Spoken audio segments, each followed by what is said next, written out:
나는 70살 가까이 되도록 일을 했습니다. 아이들은 아빠 돌아가시고 엄마 혼자 고생했으니 일을 그만두라고 했지만 가만히 있으면 좀이 쑤시기도 하고 아들, 딸들에게 손 벌리는 것이 싫어 최대한 일을 했습니다. 그 즈음 나보다 일찍 일을 그만둔 동생이 있었습니다. 일은 이제 지긋지긋하다며 일 그만두면 한동안은 아무것도 하지 않는다고 했었습니다. 처음에는 그렇게 신나하더니 한 달, 두 달. 집에서 있는 시간 동안 뭘 어떻게 해야 할지 모르겠다고 하더군요. 좋아하는 걸 해봐. 좋아하는 걸 하다 보면 잘하고 싶어지고 잘하고 싶어지면 성취감도 들지 않겠니? 하고 조언을 해준 적이 있었습니다. 고인물은 반드시 썩듯이 사람도 가만히 있어서는 안 됩니다. 단조로운 일상이 계속되면 심심해지고 그 심심함이 어느 순간 우울증이 될 수도 있습니다. 사람은 몸을 계속 움직이고 무언가를 익히면서 양질의 삶을 살아야 합니다. 나는 일을 그만둔 후 나만의 취미 생활을 소소하게 즐기며 건강하고 즐겁게 살고 있습니다. 여럿이 하면 좋은 취미 생활도 있지만 사람들을 많이 만나다 보면 스트레스를 받을 때가 있습니다. 사부작 혼자서 소소하게 취미 생활을 하니 마음이 평안해지고 스트레스가 적어지더군요. 혼자서도 돈 안 들이고 할 수 있는 취미 생활 10가지를 알려드리겠습니다. 첫 번째, 식물 키우기입니다. 나는 옥상에 상추와 몇 가지 채소를 키우고 있습니다. 처음에는 단순히 먹거리를 위해 심었지만 물 주고 관리해주니 정이 들더군요. 가만히 바라보고 있으면 속 시끄럽지 않고 항상 내 편인 식물은 언제나 힐링이 됩니다. 강아지나 고양이를 키우면 귀엽고 사랑스러운데 사료가, 병원값도 많이 들고 시끄럽게 짖어서 이웃집에 미안하죠. 식물 키우기 참 좋은 취미입니다. 두 번째, 걷기입니다. 바른 자세로 걸으면 온 몸의 근육이 움직이며 힘이 생깁니다. 밝은 햇볕을 받으면서 걸으면 머리가 맑아지고 긍정적인 생각과 평온한 마음을 갖게 됩니다. 나는 되도록이면 평지를 걸으려 하고 특히 초등학교 학교 운동장을 걷습니다. 사람들도 많이들 나와서 걸으니 안전하고 좋습니다. 세 번째는 수중 걷기입니다. 허리가 안 좋거나 무릎 관절이 안 좋다면 수영장에서 수중 걷기를 해보세요. 예전에 새벽 예배를 가다가 교통사고로 허리를 다쳐 2달 동안 누워 있었을 때가 있었습니다. 퇴원 후 집 근처 주민체육센터 수영장에서 수중 걷기를 꾸준히 했더니 허리에 힘이 생겨 지금은 많이 좋아졌습니다. 물의 저항으로 이용하니 허리, 무릎에 무리가 가지 않는 운동입니다.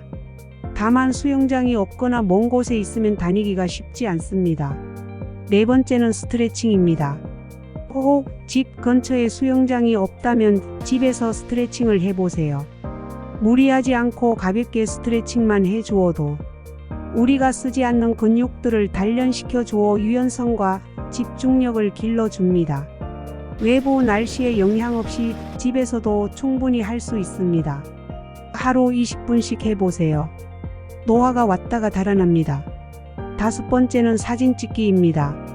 식물 자라는 것도 찍고 걷다가 좋은 풍경도 찍어보세요. 사진을 찍는다는 것은 움직여야 하니 운동도 되고 색감, 구도 등을 탐색해야 해서 내 건강에 무척 좋습니다. 가능하다면 내 얼굴을 찍어서 보관해 보세요. 우리가 나이가 있으니 언제 무지개 다리를 건널지 모릅니다. 죽기 전 자녀들에게 인사를 하면 좋겠지만 사람 일은 모르는 거지요. 매일매일의 내 얼굴을 사진 찍거나 영상으로 남겨놓는다면 죽기 전 책은 내 얼굴을 아이들이 볼 수 있지 않을까요? 여섯 번째, 명상입니다. 명상은 마음을 차분히 하고 잡생각을 없애주고 내면의 나를 볼 수 있게 해줍니다. 불안과 스트레스를 줄여주고 기억력 개선과 집중력을 높여주기도 합니다. 마음을 완전히 휴식하게 만들어 마음을 편안하게 해줍니다. 일곱 번째는 책 읽기, 독서입니다. 책은 내가 겪어보지 못한 것들을 간접 경험할 수 있게 해줍니다. 내가 가보지 않았던 여행지, 내가 만나보지 못했던 위인, 내가 이루지 못했던 일들을 책을 쓴 작가의 경험으로 간접 체험할 수 있습니다. 나이가 든다고 다 지혜로운 것은 아닙니다.